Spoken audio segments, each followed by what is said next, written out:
Hello, it's me, Egil Thorsson. I'm here today to talk to you.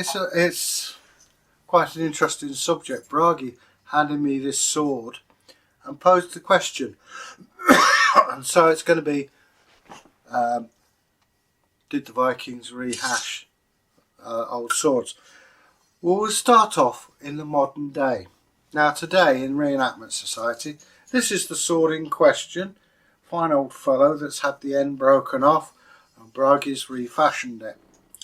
And it's more like a Roman Sparta stabbing sword. Can we use it? Well, you could. You have to get very, very close and intimate to use it. And I think you'd be knocked out the competition before you start. But things can be reused. First of all, the pommel.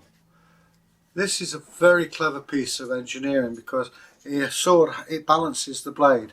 Of course, the balance is totally out on this now because the blade is shortened. The crossguard or quillions, they could be reused. And as for the blade, well, you could regrind that or reforge it to make a seax, a larger seax, or who knows, maybe a couple. So that's from the modern perspective. In fact, some groups may even say, yeah, use it like that. As regards in the past, I would think, again, they would take the pommel and the crossguard and use it on another weapon. The blade,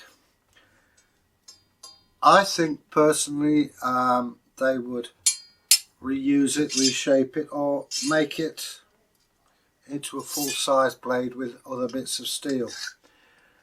After all, we do see in the Sagas where the sword Regin is being reforged. And if they're saying that in the Sagas, maybe they could do a decent job on that. And say I hand this over to the blacksmith, he won't charge me as much because I've got most of the component parts.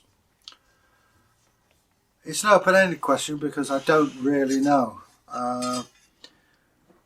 But being practical, this is still an expensive piece of kit.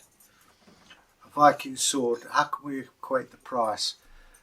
Imagine a top of the range Ferrari and then that's the equivalent. And that's before we get on to golden hilts with diamonds, with garnets in and various other bits. So I think it's fair to say that they would reuse this in some way, shape or form. Maybe you just have a preference for it. I mean, alright, we've not found any swords that length as far as I know, but I wouldn't like to face it personally, but there you go. If you have any questions you'd like to answer, Bragi's coming in a fancy new tunic. If you have any comments, please leave it on #VikingSwords, and if you want to leave us a comment on the subscription bell, press the old bell in the corner there. And I'm just about to hand you over to Bragi with his sexy new tunic. Hello. One thing we are going to do with this sword is actually demonstrate it, sit back down, in a video. There we go. So, Viking combat with a very short sword. Well, rather him than me. You're the face and end of it. Oh right, fair, great. No, Unless you want to use the short sword. I thought there'd be a catch in it. Okay, till we meet again, and we'll come back at you with some other historical type videos. Till we meet again. Bye now.